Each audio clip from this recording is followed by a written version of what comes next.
It is finally NFL draft week, people, and we are talking rookie landing spots that you need to look out for this week. If these players land in these specific draft spots, it is wheels up for fantasy football. Get pumped. It is happening, and we don't always get our wishes, but if we did get all of our wishes, this is exactly what I would love to see happen. Let's start off at running back because those are often our most immediate impact players from a fantasy perspective. And I would love to see Jadarian Price in Minnesota.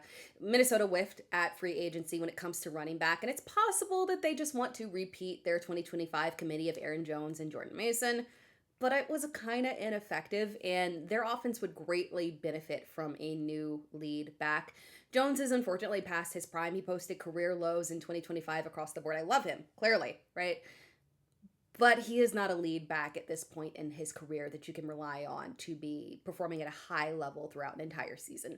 Jordan Mason failed to capitalize on opportunities to showcase as a lead back. Price would provide a much needed burst on the ground and eventually take over as the lead back there. While I was slightly underwhelmed by his 40 time at the combine, it should be noted that scouts reportedly did not have any major concerns. They feel he plays fast. It's not an issue for them. And I still think that given the right opportunity, the right landing spot, he can absolutely shine in the NFL, and Minnesota is the ideal location. Additionally, while the 40 time was underwhelming, he did showcase very well in passing drills at the combine, and that was an area where he needed to showcase capabilities because, again, he wasn't asked to do that in college, and just because you aren't asked to do it in college doesn't mean that you can't necessarily do it, so that was good to see. He's not a massive back, but he is billed as a home run hitting back that is very effective both after contact and in space.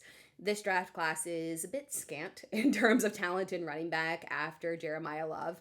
And rather than drafting a slower, plodding type of running back, Price would be a dynamic weapon that would really fit well into Kevin O'Connell's offense. The other running backs that could fit there, right, it could be okay. But when I'm looking at who offers the best potential from a fantasy perspective, I want a playmaker there.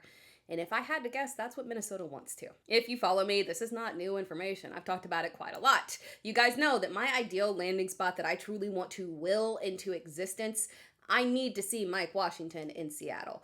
Zach Charbonnet will likely miss the early portions of 2026, meaning that we will have a new RB1 in Seattle for the beginning of the season. An offense that leaned aggressively on the run in 2025. The Seahawks had the third most attempts in the regular season. Kenneth Walker and Zach Charbonnet combined for over 400 carries during the regular season. And while obviously there will likely be some adjustments because of a new offensive coordinator, right? Expect the Seahawks to remain run heavy and present a huge opportunity for any rookie landing there. Now, Charbonnet will return at some point, but there is one key factor to consider that makes Seattle a premier landing spot.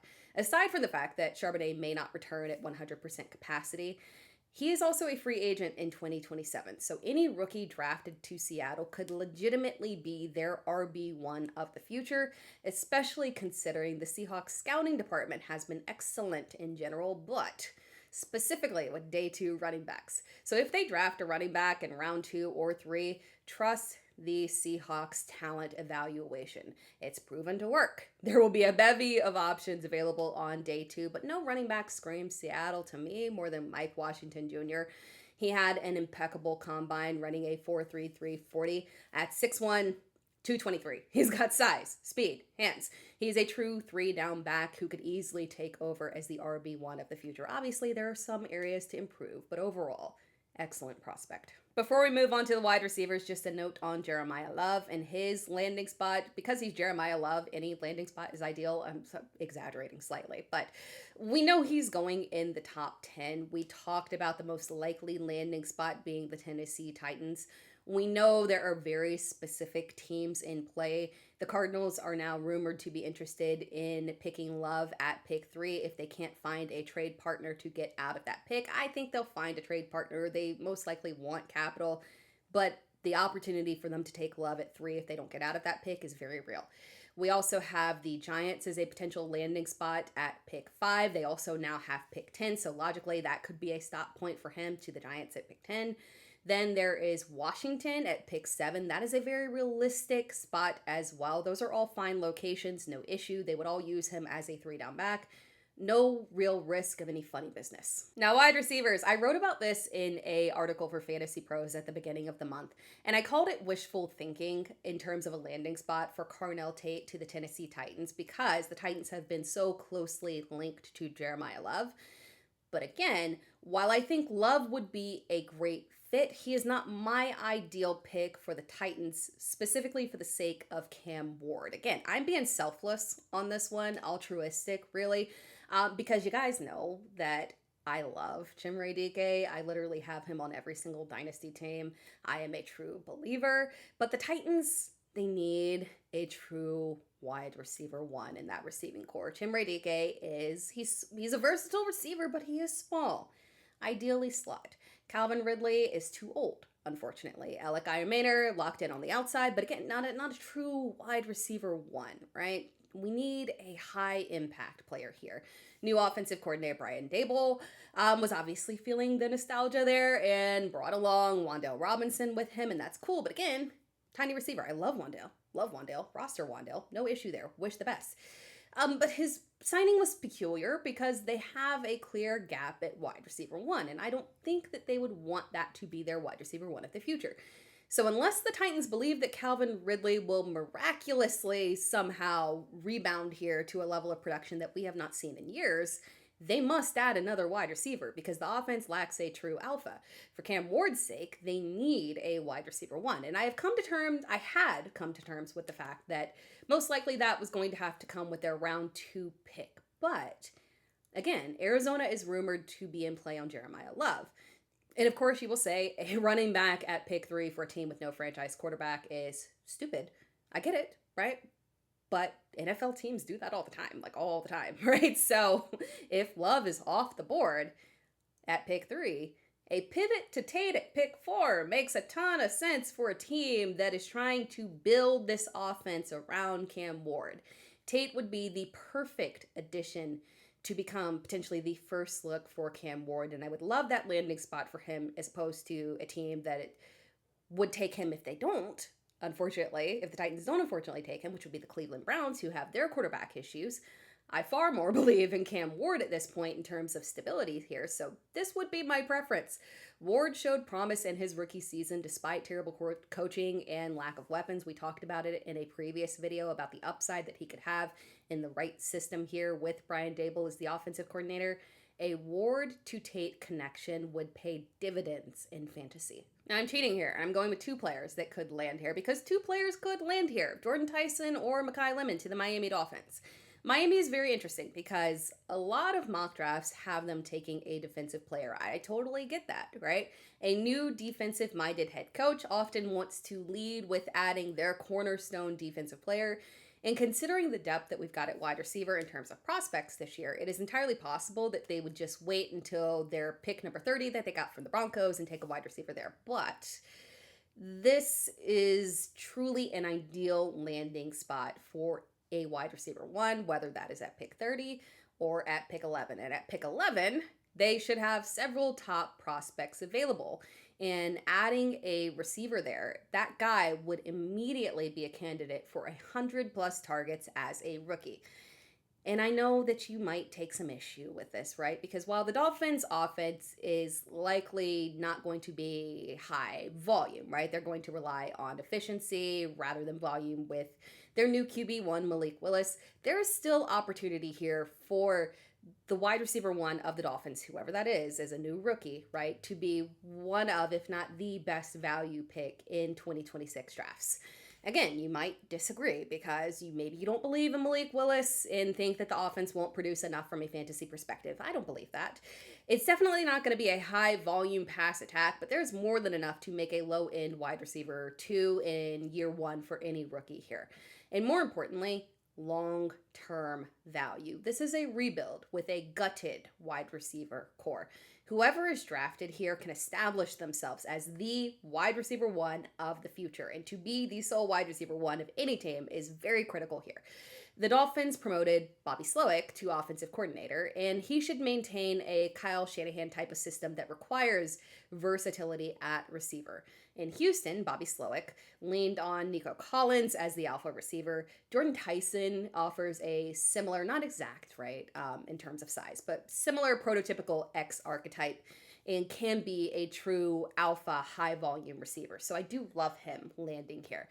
Now, because of the general skepticism of the Miami offense and the minimal sample size that we have of Malik Willis, Tyson's ADP, while he is very talented, would be very reasonable, a very reasonable mid-round pick because there will be skepticism baked in, so he would be a still in fantasy drafts. Same deal for Makai Lemon in terms of the discount. Now, Lemon is not the prototypical X receiver, right? But he is versatile and would fit well into this offense, and he doesn't have to be positioned as a slot receiver.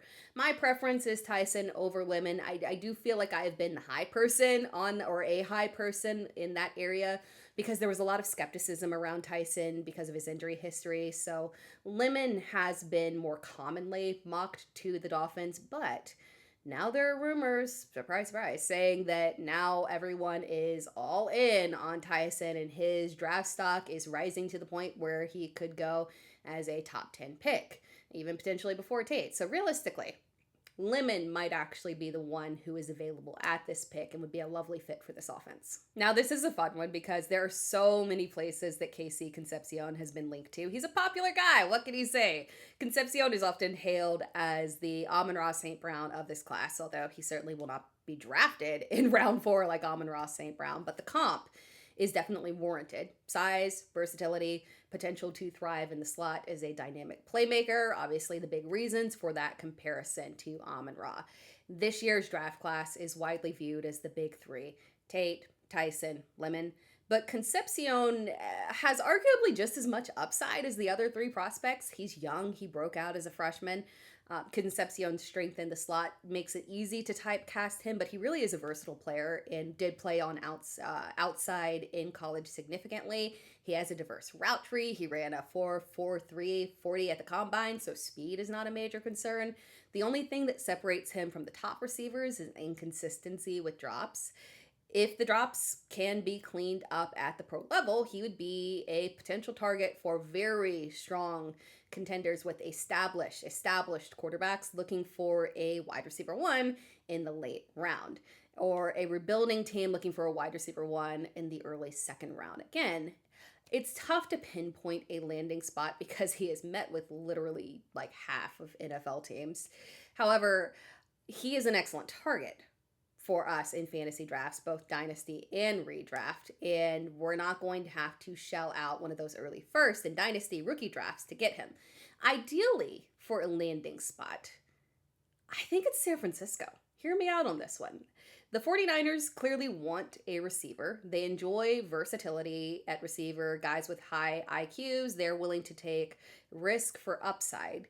Year 1 production might not be ideal because of Mike Evans, right? But quite frankly, Mike Evans, due to age, right? And Ricky Pearsall, due to, unfortunately, just anything and everything, they aren't exactly locks to stay on the field for an extended period of time. So there is a possibility that any receiver drafted to San Francisco ends up being the first look at some point, and it could be Concepcion. We'll do one more receiver. For the lack of depth that we have at running back in this class, receivers absolutely make up for it, leaving just a bevy of very nice day 2 picks that could have massive fantasy impact.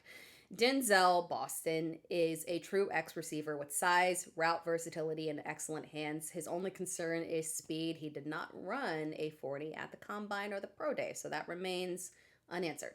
He's a borderline pick, mocked at the end of round 1, more often in round 2. Again, depends on landing spot. The speed concern probably keeps him as a day 2 pick. However, despite the speed, he is a solid deep threat. He may not outrun people, but he can win contested catches.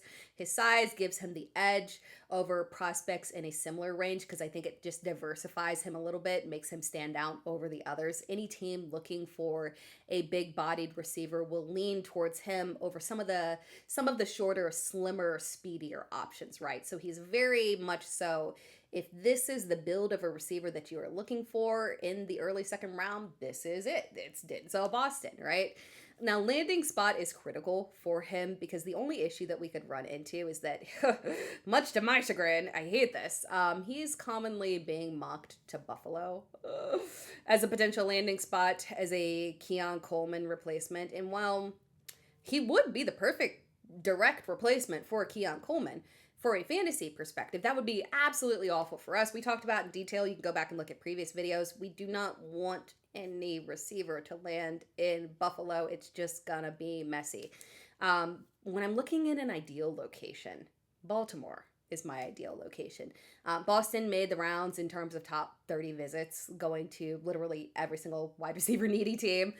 Baltimore is the most intriguing fit because he is the exact opposite player of Zay Flowers, and he could serve as a strong red zone threat for Lamar Jackson. And let's go tight end here. Kenyon Sadiq and Eli Stowers to Miami would be ideal locations. Am I cheating by using Miami twice with 4 different players? It might be technically, but I will allow it because, again, when we're looking at Miami, Devon Achane is currently the only player on Miami's roster to ever surpass 50 receptions in a single season. That's disturbing. They will likely add multiple pass catchers in the draft. They have to. Again, while they won't be a high volume passing team, they can produce 2 fantasy relevant options, a wide receiver, 1, and a tight end.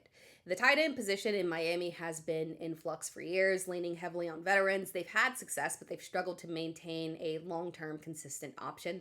This year's draft class is rich in talent, so it's tough to pinpoint how high or low, especially from a tight end perspective. It's tough to pinpoint how high or low Kenyon Sadiq or Eli Stowers could go.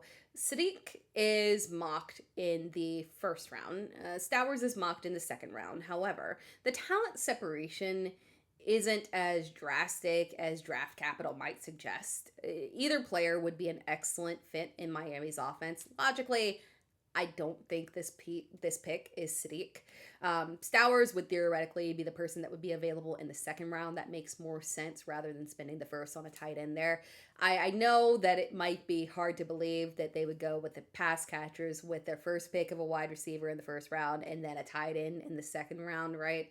But again, I'm talking ideal landing spots in a perfect world. Realistically, Miami has more needs than pass catchers, so doubling up like that probably isn't going to happen. But they are going to have to take multiple pass catchers here with that destitute group of pass catchers that they have. One of the most destitute pass catcher groups I have ever seen, ever, right? So I do think that tight ends in general in this draft are plentiful, right? Again, I think it's deep at that position. So a late day 2 pick could happen. Perhaps Stowers falls. I don't know if he'll fall that much there. But ideally, I would love to see Stowers taken in the second round to Miami. That wraps things up. Thank you for watching this video. If you enjoyed the video, be sure to like the video, subscribe to the channel. You can find me across all social media platforms at It's Tara Time, so make sure that you're locked in, tune in, subscribe, turn on notifications, and turn on notifications for real because we got the draft this week and content is going to be pushing out and we're going to have brand new information that we are going to have to dissect here. So lock in. I'm going to be here with you the entire offseason, and then we will head strong into the regular season. It's going to be a great 2026, people.